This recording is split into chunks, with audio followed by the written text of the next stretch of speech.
Esengo mingi bandeko esengo esala kangai soki nazali en contact na bino lelo asololi spécial pona nini parce que tokoyamba moto moko aza ko sala actualité mikolo na lukaki na lukaye po kombo na esoko beti yango mikolo penza na Twitter pe partout kombo na eka kezobima nazana esengo koyamba papa na biso Nicolas Kazadi na ye tokosolola apesa biso ba éclairage na ba zone d'ombre nyoso mituna nyoso bino bo mitunaka par rapport na ye ya mosala na ye par rapport ya Congo puis ya actualité Nicolas Kazadi bino moko boyebi azalaki ancien ministre ya finance ngapelo kwa na kamwa songi balobile mso nouveau gouverneur ya banque centrale tokoyeba kaka nyoso na ye esengo mingi papa Nicolas esengo mingi akoyamba yo papa Nicolas bana mboka balobi ndenge nino se santaka tango ba kritika kayo tango ba treta kayo yibaki o détournaki yo moko se santaka ndenge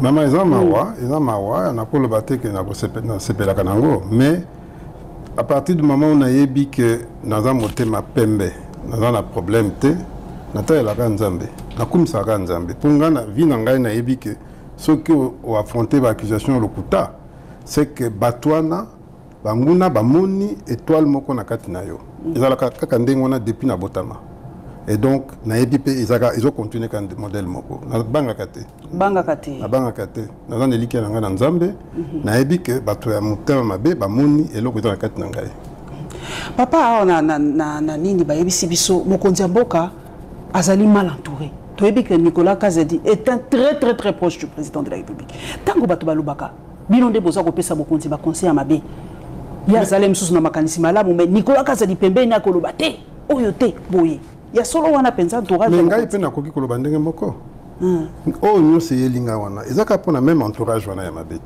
ngai pe naza victime ya entourage wana ya mabe et la preuve c'est que bato bakanisa ki na kolenga na kokima na zimbongo na zo bombango ngai yeyo ata minute moko te na lenga te na lakisai na lakisi bato nyonso ke naza pembe naza eloko ya kobomba te na affronter bato lokuta basuki pe mais comme bandima de fête baza ko satanat bandima de fête abandeli lisusu mais bato wana kaka bato entourage ya mabe wana nde bazo continuer musala na bango isa solo président aza na entourage ya mabe na confirmer yango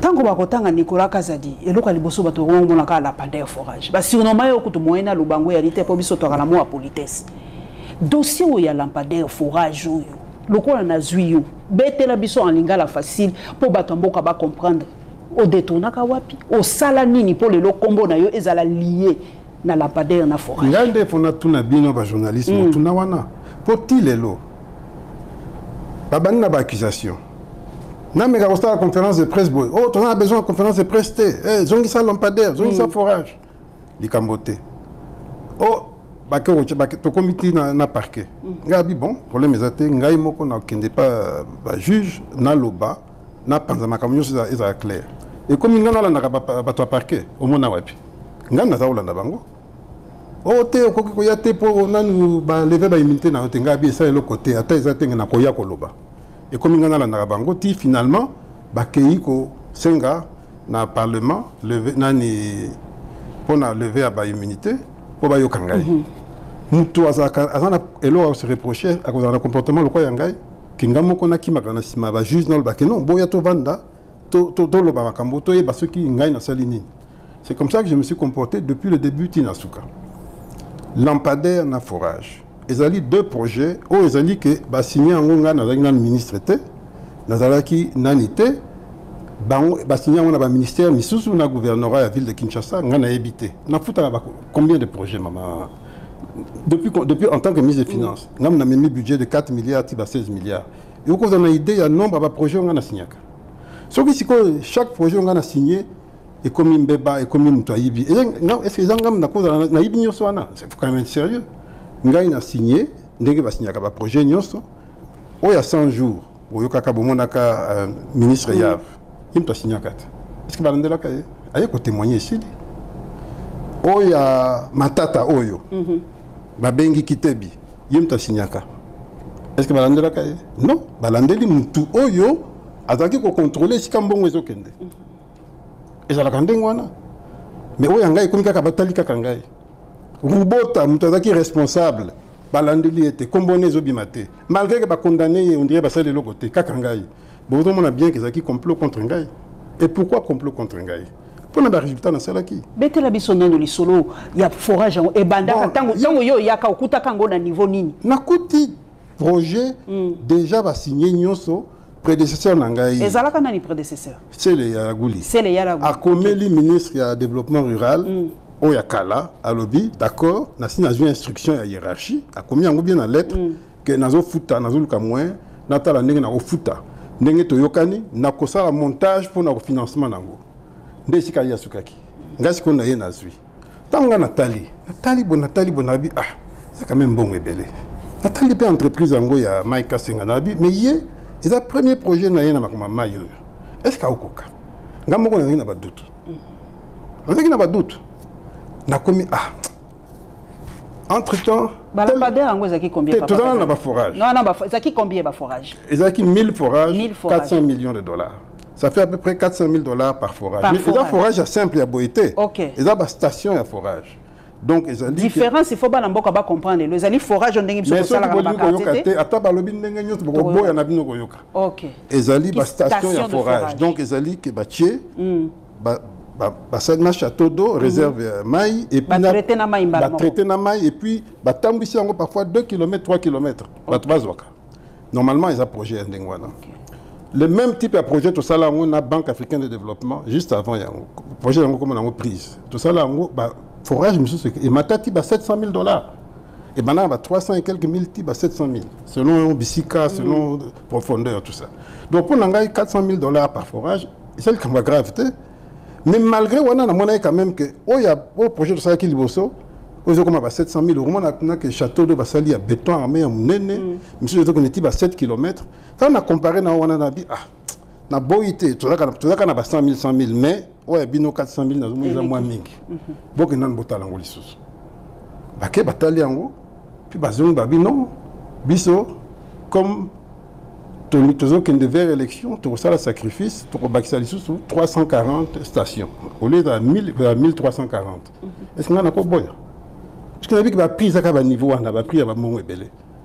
On a fait l'effort pendant l'accès que nous avons besoin de mon abino, nous avons besoin de mon abinoté, mais bon ça quand même, pour ça l'effort. Baké va discuter avec le ministre Rubota. Le ministre Rubota comme il a le bino. Bateau yo bandimi ki baba kisa sous 340 stations à forage. Motema nangé kiti na bi bon to bando futa. Mais pour na ça nyonso. Avant to comment na point wana. Tellement na zaki na ba doute. Na bengisa ka directeur à Banque mondiale. Wazaki wana kala. Français monsieur Jean-Christophe Carré.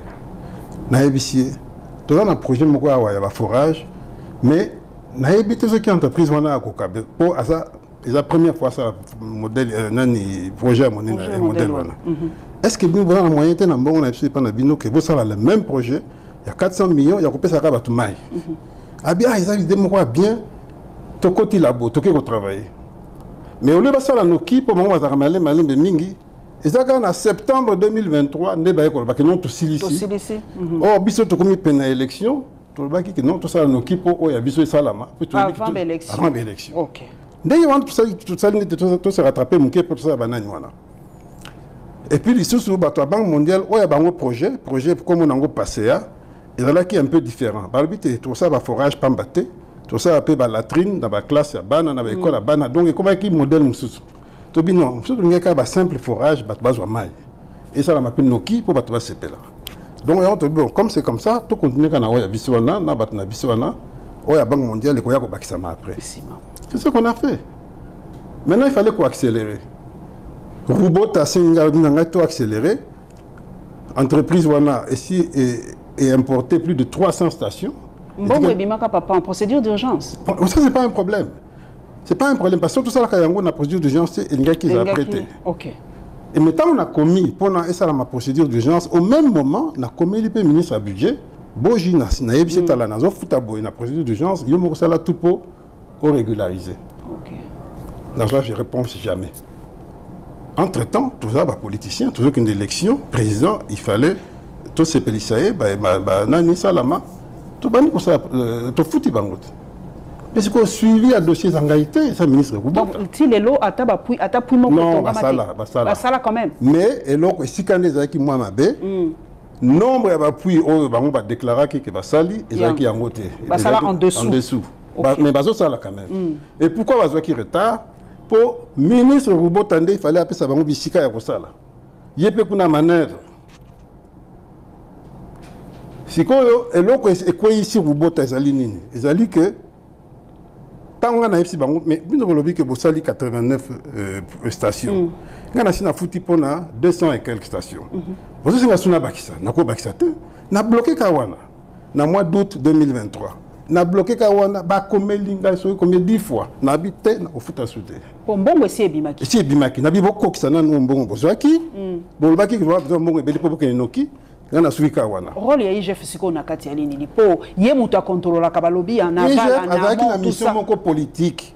Pour mko nani inspecteur IGF alingete ba prometa ki so rosali meti pona so ka kwei yo kozwa place na ye. Hier ngaka comme ministre ya oui, d'abord ameka ki nan prémature, kaka na journaliste na ye wana amoni que simbité a comme kanisa ke azota ministre de finance avec ba encourager. Bato ba encourager, ils appellent bato ba ki contre ngai. Donc, Basangani, ça la montage en Dengwan. Et comme, à ça, on contrôle, ceux qui y a lobby, avant de réfléchir, en plus, avant de contrat, on a bien union sur la journaliste. On a bien pour dans pour très panaït. Il y a IGF. Il y a solo. Na tuni. Ah, pour ma camonenge lo banaka na yebite hein. Ah. Pour ce qu'on a contrat na yo comment que bah vous déranger pour une émission. Nga buta déranger ngate papa. Yo yebinga te. Ala na liberté d'expression ko ça na te, mais ce qui est vrai c'est que avant un contrôle, il y a des médias et belé. Ah OK. Ce qui est aussi un problème avec la démocratie. Parce que d'abord, un organe de contrôle qui s'appelle yo pour contrôler rapper ba lo ba rapper yo pour somba ba journaliste. Mais non. Oza ko lo baka na papa IGF ba. Non, na moina tangelo pe ba kombo ezate. Faut pas souper ba journaliste ba za yo ba ali. Ce qui ngai na za la kan esprit wana ma chère. Ministre des Finances, ce n'est pas l'argent qui manque. L'argentier. J'ai des fonds secrets, j'ai de l'influence, je pouvais acheter tout le monde. Mais je n'ai pas cet esprit. Moi, je travaillais pour le pays. Avec un esprit honnête. J'avais une équipe de communication, c'est vrai. Tout le monde fait la communication. Et c'est qui n'a sens que nous sommes batou, nous défendre la promotion. Non. Ma seule promotion, c'est mon travail. Et mon travail, les résultats sont là. Mon côté, depuis beaucoup, ils ont la cas. Ça, là, on gagne la salle. Ça, c'est la vérité. Au Salani. Palpable. Maman. Maman. Quelle est toute une entreprise minière? Tout n'a pas un moko, non, ministre, tout ça, un écop, à qui ça, un peu mouquet, tu peux ça. Ta commission, tu 10%, 20%. Je te dis, quel est le cas? Yo zoate papa Kazadi. Je le dis ici. Projet yé kokata 20%. Yo biso yo kaki balobaki soki dossier yé papa Kazadi. Il faut zo 30%. Mais la qui s'engaille mutu. Je le dis ici. To comme na ba projet monsieur. Lampadaire na l'action ndenga mu tchaki bakal po mbongo elimate. Ce qui n'a pas ta commission. Ngana za ngona te. Ngana ba non, ba pesa ba mbongo ba pesa ngai. Je n'ai jamais fait ça.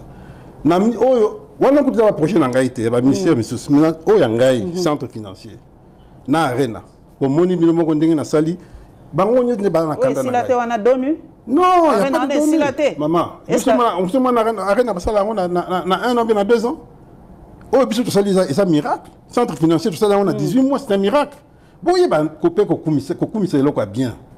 Vous avez déjà vu dans quel pays ba sali 100 000 mètres carrés en 18 mois. Ça n'existe pas. Batamo kilimo ba komisi. Kaka binonde pour mahele leki bozo. Mais ça to moni esilité. To moni esprit à critique ndé elata bino. Mabe ko critiquer ni mabe te ko pesa bino makasi. Oui, mais critique constructive et puis critique ezaka positive na négative. Ce que ça bien faut qu'on dise. Mais le qu'on a mais ouais arena oba bimisi mboko 2 fois 3 fois auto. 2 fois non. Et si la carte arena on est sur. Nango yebani c'est 104 millions. Et bimani so. Comparé non, na limité. Mais ngana ebité quand la kenda et si la carte. OK. Mais comparé na ba arena Miss Afrique, c'est la moins chère. Pourquoi besoin le bangoté? Pourquoi besoin le baté que ngai bayokana ka première fois 125 millions et comme il joue à signer et comme 175 millions. Nani matisi? Ah. Bon, bien on d'investigation. Pourquoi personne ne s'intéresse? Pourquoi l'IGF ne s'intéresse pas? Pourquoi vous, là, les soi-disant journalistes d'investigation, vous qui payent en côté? Bon, pourquoi ministre à lobby en haut? C'est grave. Bon, tout, non? Pourquoi Ndengeni ne komaki? De 125 à 175. Ça, c'est un. Deuxièmement, bon, tout, non? Ministre Nini, Oya Sengaki, que Babo Mango, et Salingaï. Naïbsi président a soutenu Ngaï to Bomiango.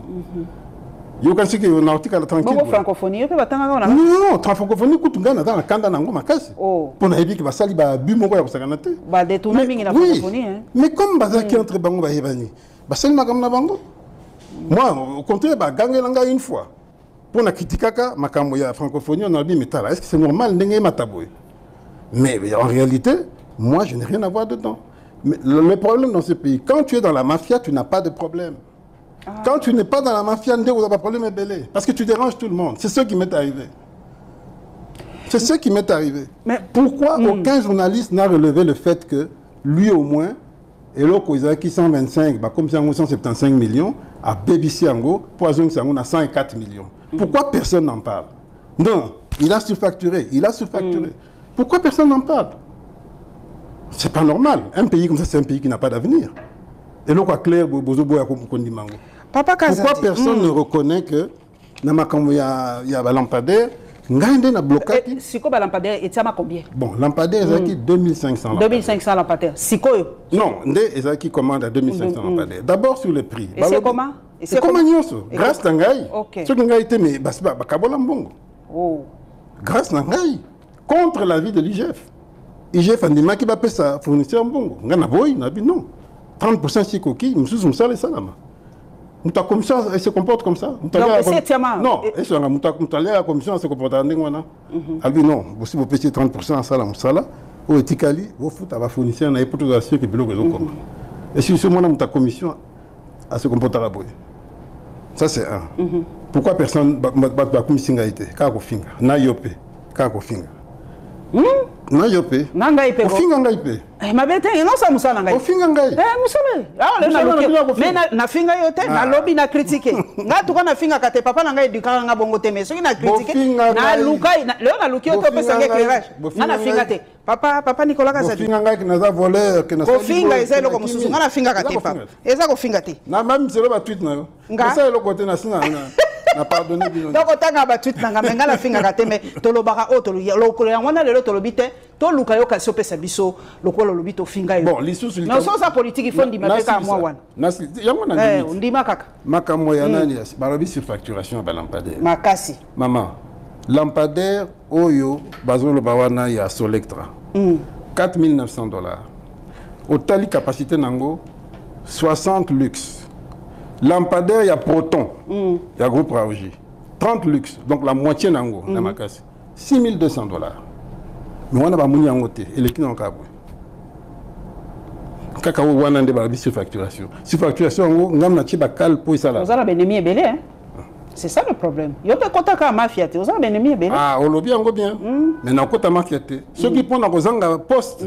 Botika na ba poste na bino na mafia na bino. Ngana za kunate. Je suis heureux, je suis bien. Maman, je suis libre, je ne manque pas. Reprocher moi orgueil, balobi obeta rapeto lo mingi tu es pour émission moko salaka lobi obengi chef de l'état na téléphone balobi orgueil le kiyo papa. Maman, orgueil le kiyo. Donc tant bazo finga boy nandima na loba c'est quoi ça? Na yuma na bango? Na yuma na bango te? Donc yo benga télé bengi mo konzika boya pesi pe réponse kaka boya donc il faut le bango bazo reprocher bino balobi makamunyo so bino bosalaka na kuku boni ko pesa ngona na porte bozo kitisa mo konzambo il faut le baka ko benga mo konzambo en quoi na kitisi mo konzi ceux qui na lobby que grâce na soutien na ye to parvenir que baby sa cop moko ya batu frappe moko ya batu ya 50 millions et là koni na sali na babé wana.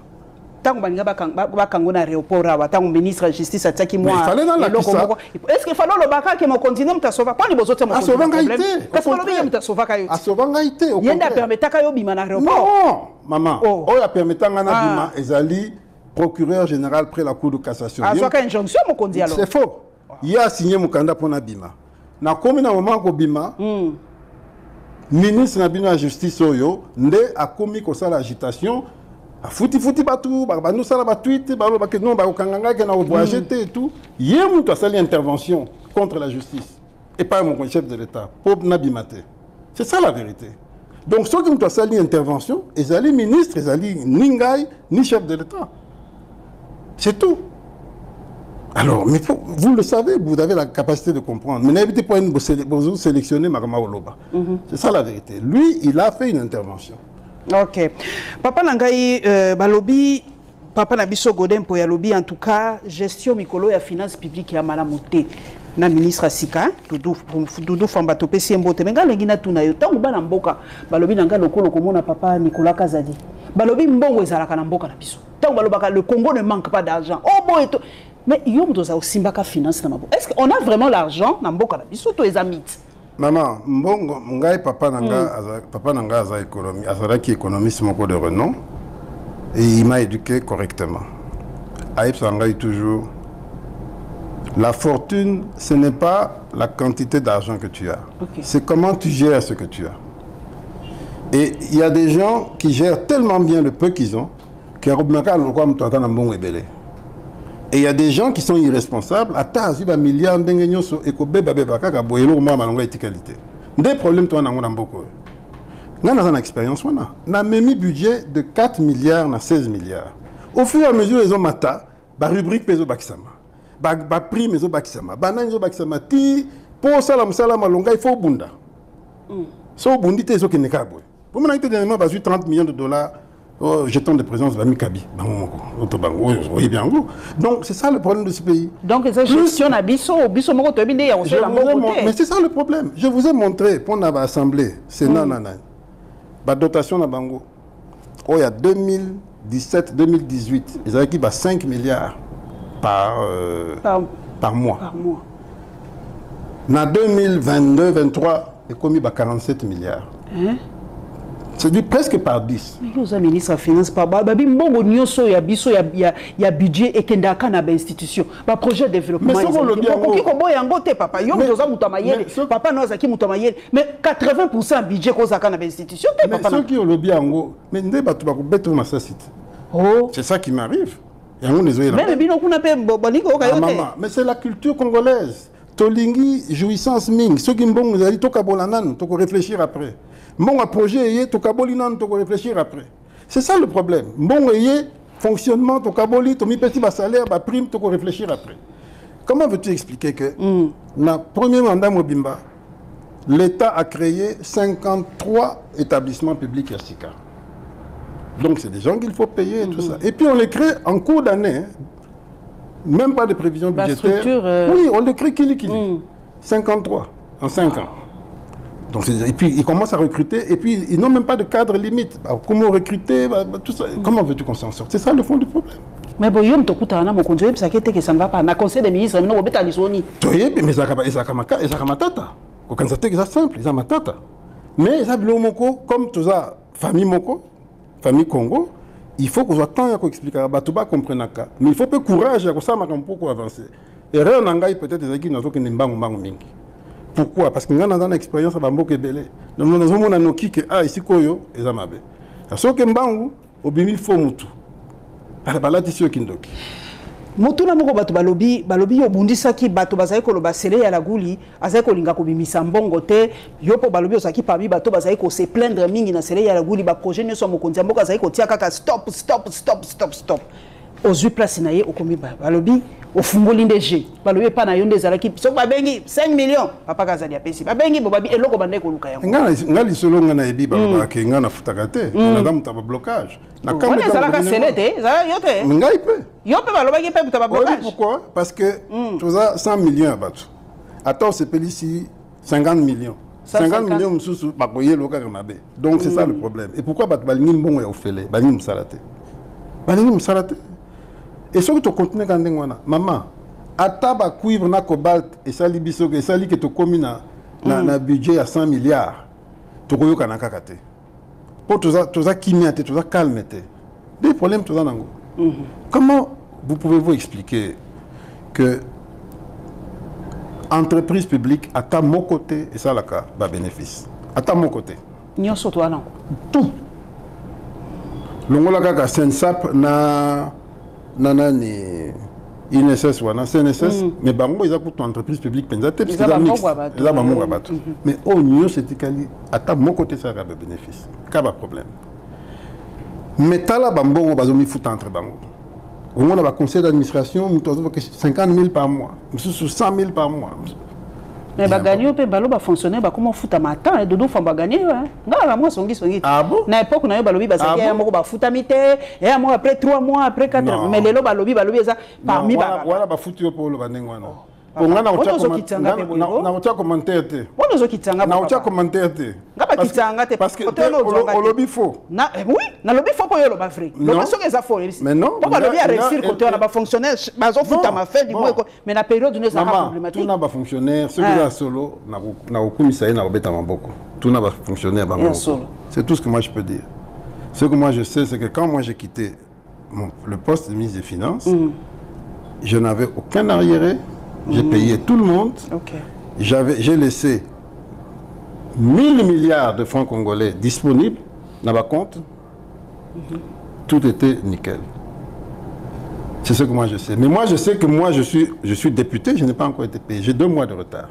Oh, bah faut dire mais comme la bilan salaire et ça la capé secret de cas. Non, je suis encore un agent public puisque nous touche à Gambongo. 2 mois. 2 mois. Belé hein. Donc voilà. Ce qui se colle les lobby Papa Nicolas au définir la finance publique na biso ça bien ça c'est ni qui toko ba finance. Tozo kende na nzela moko bien. Et heureusement que Tozo kende na nzela bien mais nan to comme na point il fallait to commater. Pourquoi? Parce que esprit ya ko sil sambongo nyonso avant musala salama ils en ont makasi. Mbongo zaka il faut qu'on investir. Ngana memi investissement à niveau mondial. Des projets makasi au sali. Maman, mais bon. Atami baleka bana mboka bamona. Maman, obi que to mbongo nyoso to tie na banzela nan. Nzela ni. Banzela nyoso to tie na ba voirie yo réparation ba voirie d'abord il y a Kinshasa. Mais que tout la exécution exécution n'a été. Mais bon on appelle ça. Mais ça c'est pas de la rater. Mais non. Ça pourquoi papa bana pesi bana lobi bo somba fufu na nini okolandela te ke fufu. Na kolandela likolo mais kolandela solo. Na ne faut landela. Donc de koluka bango bana il faut ministère de tutelle. De tutelle. Il faut landela, bako ya contrôle. Faut pas landela. Ça oui, mais ngai na kolandela likolo. Na soko bazo silika matata poani. Pour matata peta wazaki na dossier bukanga lonzo par exemple. Apesi ya yembongo. Parce que lelo bazo landela poani. Problème ya matata ezali que ils avaient une initiative naïe. C'est-à-dire que Azwaki on l'attaque yango. On l'attaque yango, il y a une décision nyoso. Si que bateau n'a pas s'exécuter kaka, n'a pas ministre pas s'exécuter kaka. C'est pour ça qu'elle a tiré. Et dans la même logique, n'a pas projet misusu ya banani lampadaire. Lampadaire pourquoi robot tamtakoi? Puisqu'il y a un responsable des projets naïe. C'est ça le problème. Et la différence c'est que dans mon cas, à moi, on veut me faire porter des projets qui ne sont pas les miens. Moi, le seul projet où on pouvait m'attaquer, c'est ça, il y a centre financier. Voilà. Mais centre financier, non seulement c'est le moins cher d'Afrique, mais IGF avait essayé à un moment donné.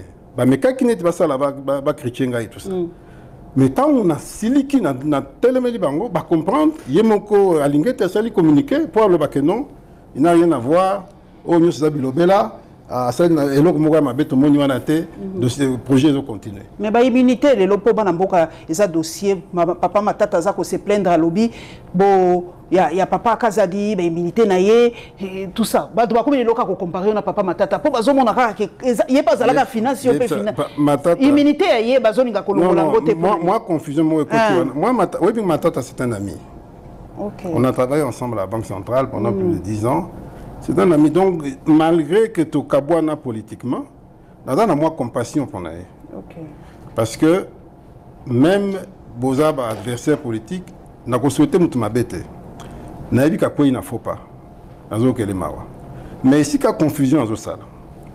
Confusion dans ça, c'est que, pas seulement hier, c'est que hier, il y a une instruction préjuridictionnelle, donc c'est-à-dire parquet. Il y a déjà, comme on a un niveau à jugement, il y a un tribunal. Et il y a le immunité, au niveau à Sénat, dans les législature passée. Donc c'est fini, on ne peut plus faire marche arrière. La loi ne prévoit pas que parce qu'il va nommer, élire après, non. Rétroactivité. La loi ne prévoit pas ça.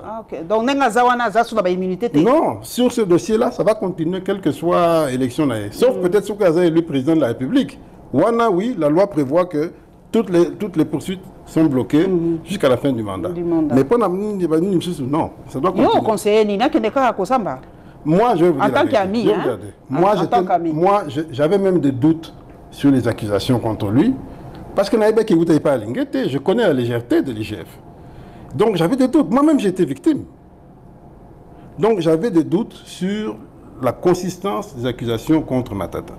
Mais quand le peu que j'ai entendu là, j'ai dit non, là, ton honneur est en jeu, tu dois aller t'expliquer. C'est ce que moi j'aurais fait, c'est ce que moi j'ai fait. J'ai fait ça. Mais oui, moi j'ai été au parquet combien de fois? Avant même Yoka. Avant Koutou, le Parlement est autorisé. Na bandi ko tchaba pression, ti babani ko yokangai muke. Tu vas dire non, et si ko yo, bah ko reprocher biso, il faut tout régulariser. Bah comme le Parlement est créé moi commission moboye dirigée par Guy Mafuta. Bah entendre parquet, bah il faut entendre ngai. Je crois que c'était le 15 juin 2024. Dans bah kingai, bah singa non. Pour nabiso. Procédure au balandi contre yo, ils est illégal. Procédure au balandi contre eux est illégale. Il ne fallait pas bandako interroger yo avant autorisation et assemblée.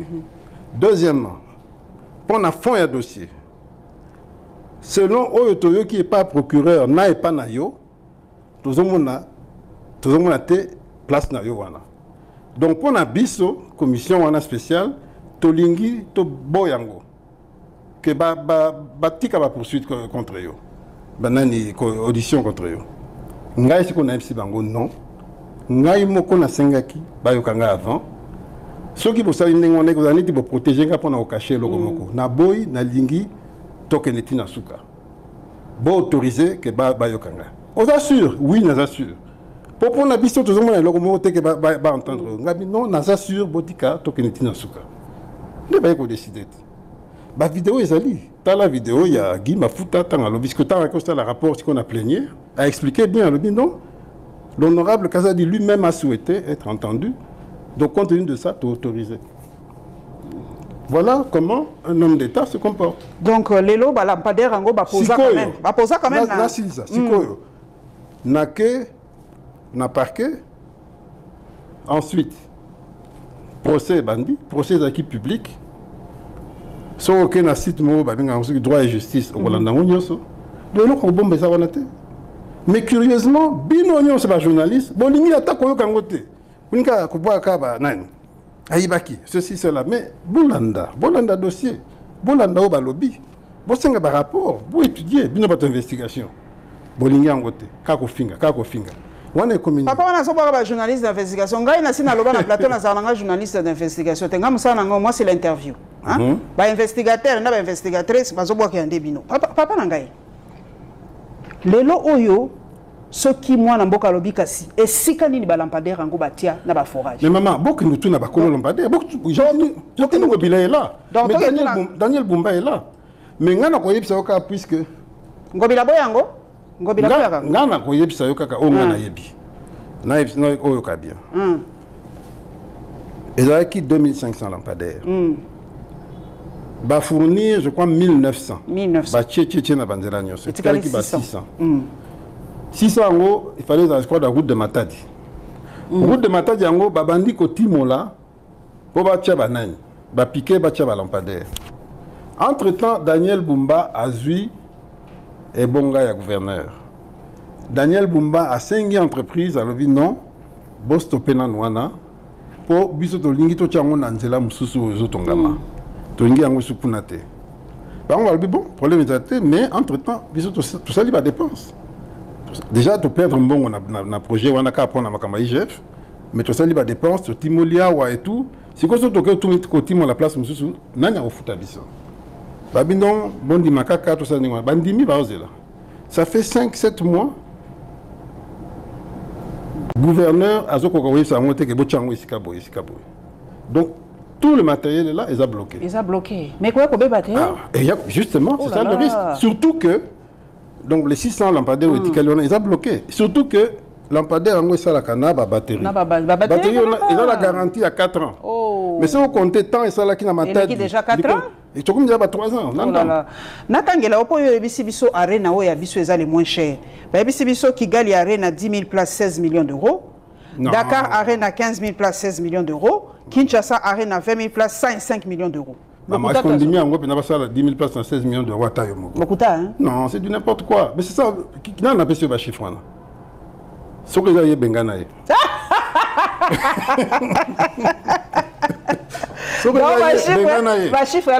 C'est faux, c'est léger. Arena Nabiso, ça coûte combien? 104 millions. 104 millions? Oui.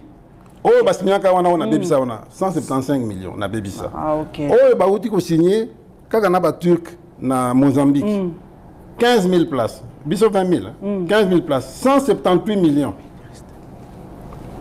Ok. Papa Nangato, CDC, je crois, contour, il y a procès, contour à lampadaire, balobi, papa, Jantiningo, il faut, balamboka, balingi, bazwa, réponse. Atabozo boya koloba, mais eza eloko moko, il faut kaboloba. Tout que non a sujet, pe mususu ya li moto à finance. Protocole d'accord, Obiso Tongito signé, na ba américain. Balobi pe baboyi yango, ba pesi biso sous 2 mois. Est-ce que ça a un avantage na biso? Maman, il y a un avantage na biso makasi. Maman, ça fait combien d'années que Bazo Biso va minérer et a offert? Non seulement Bazo mais Bazo Vomaba na Congo. Ok. Tous occasion que bateau Basso la minérer on a Toyo Kanana Bango en direct. Fara. On to boya. So boy ne balokio. Siko bandoki misu ba komi ko critiquer yango ka po balinga kate loka bien ça là. Balingi kimiate. Là c'est à Rwanda nakati. Rwanda ça azo pesé te nakati. Non. Dès lors que Toyokani que tout ça là on a nenga bien. Ezali accord de paix. Accord de paix. Il y a toujours le cas. Ils ont ma concession. Ils ont accord de paix, toi accord économique. Et les deux. Les deux vont de paix. Il y a un accord de paix et puis un accord de coopération économique. Ok. Pour construire l'avenir ensemble. Parce que tout le monde ensemble. Bah on a qu'à payer n'abissoi. Tout le monde a qu'à payer cacao. Donc si tout ça lié RRT que tu as qualité. Bah qu'on profiter quand on a faiblesse n'abissoi, on a désordre n'abissoi pour pas monnaie la caption n'est pas monnaie l'abissoi pendant 30 ans. Donc si on veut mettre fin à ça, tout quand on a mis dans bango, tu as qualité. Donc, biso tozo pesa ndenge bana mboka bazoba biso tozaka ba pouvoir biso to pesi bango biso tozo transformer le côté non bango nde ba ko transformer les détails plus value non les détails doivent être discutés. Nous on va transformer aussi, mais pour transformer il faut de l'énergie, il faut de l'organisation et tout ça. Mais c'est pour ça que on a accord, on a pas prévoir ma comme énergie, ma comme barrage et tout. Non, c'est un très bon accord. Maintenant c'est un très bon principe. Maintenant dans les détails, ça dépend de la qualité de la négociation de la biso. Et il faut tout le monde défendre la position. Mais surtout, papa. Non, tu vois quand même Nabatou. Maintenant, c'est vrai que ma écoute, ça va tout doute ming pour Bayebi Bisso. C'est ça. Bayebi Bisso. Bayebi Bisso. Donc, il y a Tabatou Bazar au Sola Kunate. Papa, Moutouna Yebi, maman Wagner. Pas on est sur la tigre to Yebi. Non, maman Wagner, à ça, Salomon Kitoko. En tout cas, hier, mais il faut faire attention. Parce que je vous parle en tant que ministre des Finances d'expérience, je sais que tout va confondre intérêt à l'État et intérêt privé. Alors si on ne fait pas attention, on perd de crédibilité. Mais je pense que le président est tellement conscient qu'il ne va pas faire cette erreur. Est-ce que mon conseiller Bradembo pour pouvoir non, pour na kimia ça c'est léger.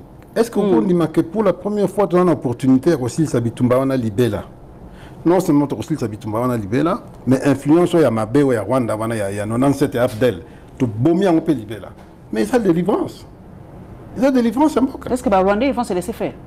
Ceux qui ont un avantage dans Bisson Dengue Bozoba, est-ce que eux non, ils ont ça va gagner. Tout le monde va gagner.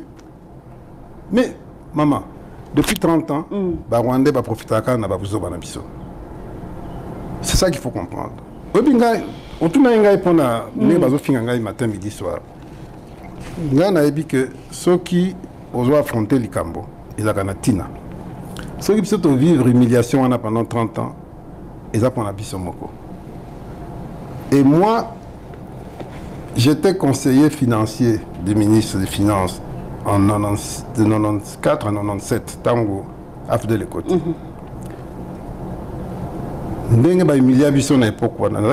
J'avais même pas 30 ans.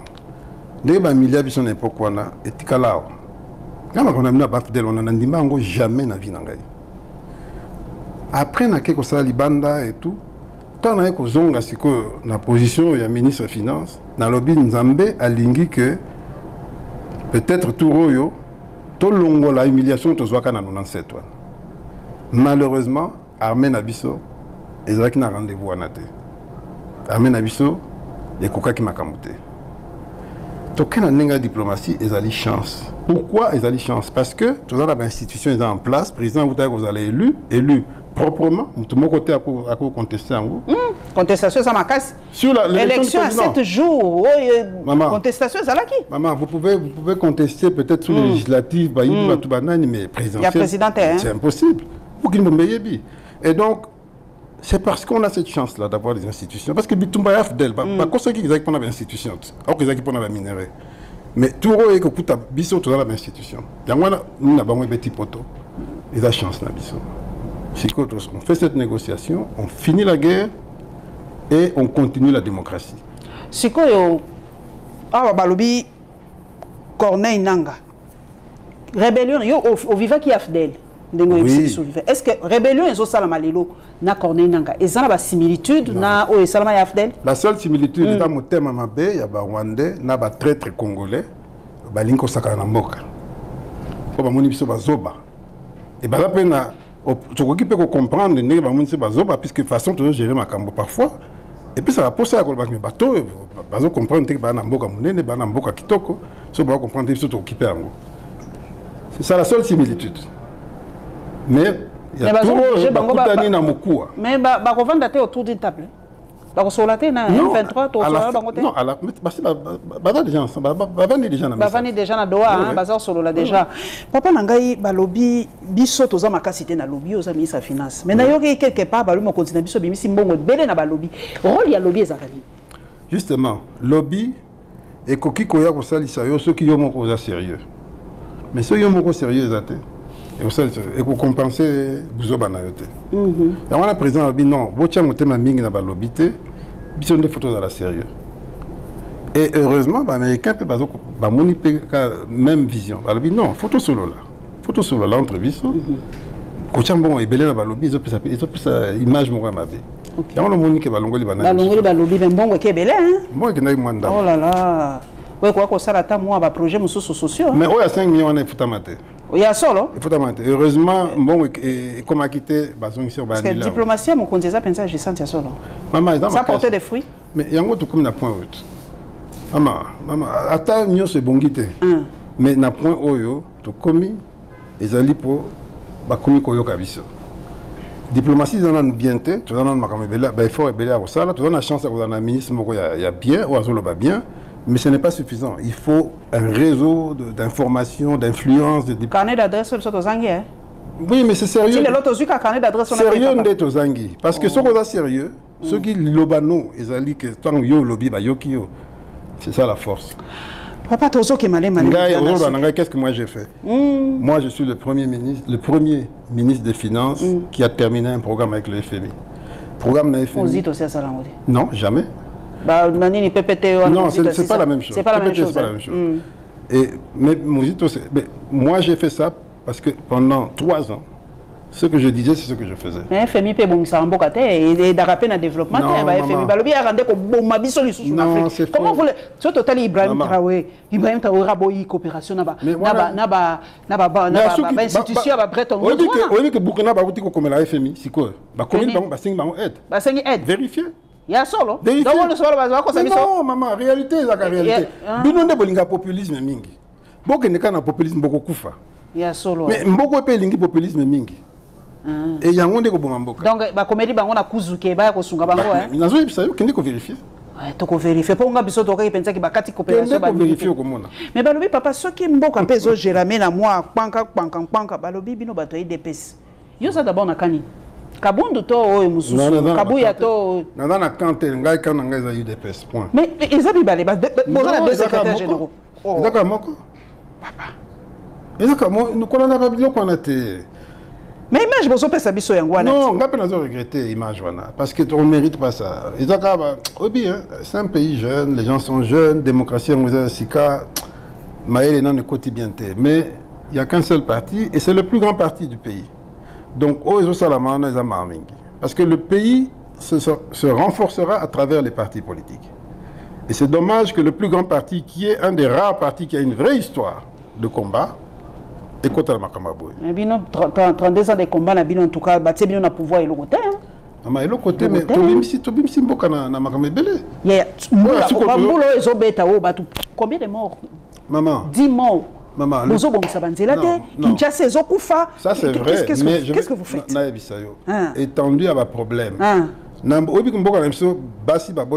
6 enfants par femme. Ok, moyenne. En moyenne, 5,9. Donc ça veut dire que au fur et à mesure ça va être fort, et donc il faut mbongo pe baksamana mayele. Mbongo ezangi na mboko. Mais est-ce que na Congo mbongo ezangi quand les gens détournent 500 millions, 100 millions, 4 millions, 5 millions, les gens se demandent il y a l'argent. D'accord, mais même na ba détournement, il faut voyer ba oya solo na lokuta. Parce que la même bouche là qui est censée dire la vérité, et qu'on va lobby vérité à lobby et lobby à lokuta. Mais ce qui est vrai, c'est qu'il y a encore beaucoup de gaspillage, il y a encore beaucoup de détournement, on ne peut pas nier. Et petit à petit, il faut que raison pour laquelle moi j'ai dit que à partir tout dans le niveau moko, il faut que chaque année, n'engé balandelaka entreprise pour l'impôt, balandelaka pa individu. Oye na mutuka, batali mutuka ngwa sobaki en camp, sobaki en ndeni. Oye ndako sobaki en wapi tout ça. Si on fait ça, bato banga muke. Donc bon il faut que coercition exacte hein. Musala na yo oyo salaka est justifié. Mais ce que tu as vu à Kinshasa, papa Nicolas Kazadi, au voyage à Okendaka Poto. Pourquoi ville n'a pas ce bébé? Qu'est-ce qui manque? Il y a un autre problème aussi. La ville à Kinshasa. Il y a un autre problème. D'abord, la ville n'a pas assez d'argent. Budget n'a pas assez pour Maël à Robinson Bongo et Kokinan Penzate. Deuxièmement, système politique n'a pas ça. Oyaba, Jalelo, Naba, Makelele, tout ça, folklore. Ce n'est pas un système qui favorise Bato Mayele, Nabisika Mayele. C'est un système qui favorise les aventuriers. Bato Bakoyana, Bakosi, Bato Basali Makelele et tout. Bazuzi Baplas, Bakomo diriger dans Nenga Bango. Alors que dans tous les grands pays qui fonctionnent au monde, il y a des clés qui ont été préparés vraiment pour Naya. Si tout le monde a des pestes pour préparer, c'est un problème général. C'est un problème général. C'est un problème général. L'UDPS est minoritaire dans le gouvernement. Mais l'Assemblée nationale, vous êtes majoritaire? Quasiment. Non, mais tout le le gouvernement. L'Assemblée nationale, la même chose. Je vous dis que quand il n'y a pas de débat constructif, et il n'y a pas de parcours constructif, il ne faut pas s'attendre à des miracles. Il ne faut pas s'attendre à des miracles. C'est ce que nous vivons. Ce que Balobi, tu comme un asuka, au côté gestion Nabino sur 10, Toto Kabouane. Pour mes côtés combien? Dans la discussion il y a 2 jours, nous avons comparé régime Nabiso, régime Akabila, na régime il y a Mobutu. Na répondre na ebisie limbi sangai sur otaliba 3 régimes. Pour Nangai, le régime, je ne suis pas satisfait du régime Tshisekedi. Mais pour moi, c'est clair que le régime Tshisekedi est celui qui a fait le plus d'efforts pour faire progresser le pays. Kabunda Lobi, vous êtes des jouisseurs. Non. Mais paradis fiscaux et quota mais non, jouisseurs, c'est les Congolais qui aiment la jouissance. Les Congolais aiment la musique, ils aiment la fête. Ça, c'est une nature congolaise. Malheureusement, ils ont bêté. Mais malheureusement, il faut les accompagner dans Moussala. Moussala est amouké. Et il faut comprendre que Mboka, tu importes à Gagnos, tu importes à Maïs, est-ce que l'on a quelque chose? C'est bien, il faut continuer. Mais si vous avez comparaison, sous mon bout, vous sentir que les autres bébés de plus en plus. Non, c'est-à-dire que les défis deviennent de plus en plus importants. Et puis, Mboko to Eritaki et Koyaki Mingi. Mais il faut comparer effort, pouvoir et social. Effort au pouvoir au Sali, par exemple, pour l'éducation primaire gratuite. Oui, la gratuité. Oui. Non, tant que tu as dit gratuité, c'est là qui Mobutu a ça la gratuité. Mais le même Mobutu, nous savons qu'on koufa. Avant Kende. Il fallait qu'on bande là. Kabila a sali en vote. Tshisekedi d'ailleurs aux ongles lango. Donc à ça il est fort. On a aux ongles c'est là bien. Mais il faut temps, il faut moyens, il faut sérieux, tout ça, c'est ça le problème. Donc quand je compare les trois régimes, je dis que le régime de Tshisekedi est celui qui a fait le plus d'efforts pour progresser. Ça ne veut pas dire qu'il a donné plus de satisfaction. C'est pas la même chose. Ok. Merci Papa Nicolas Kazadi. Mais moi, à mon tour, le prochain gouverneur, il y a Banque centrale. Biso na rumeur na Congo 9%, 9 sur 10 c'est solo hein. Maman naïb ça yo. Gouverneur à Banque centrale. Aza élu, aza nommé pour 5 ans. C'est un poste n'est pas magistrat tout ça donc ils ont une règle nango. 5 ans. Pour Longwa, il faut démissionner. Faut bien nommer place monsieur. La zone on a été lokoni à Sali pour Balongola et Sikazawana. Donc mandat naie est aussi là en 2026. Donc nous sommes mais ce non, j'appartiens à un parti politique, je suis au service de mon pays et de mon parti et du président, ça, il n'y a pas de problème. Mais il faut dire les choses comme elles sont.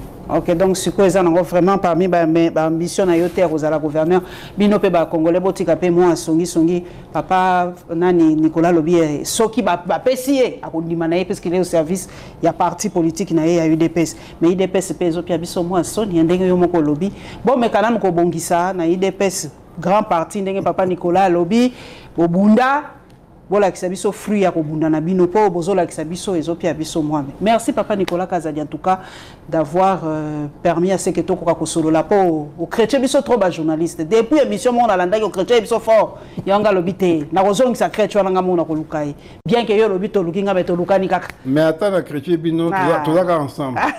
La preuve, c'est que tu écoutes kaka. Merci en tout cas, vous abonnez massivement dans la Lyon TV officielle. Pena betando oyo beaucoup mon émission oyo. Merci na papa Nicolas Kazadi. Merci na bino ba téléspectateurs, na téléspectatrices na biso. Tokomona na balasi.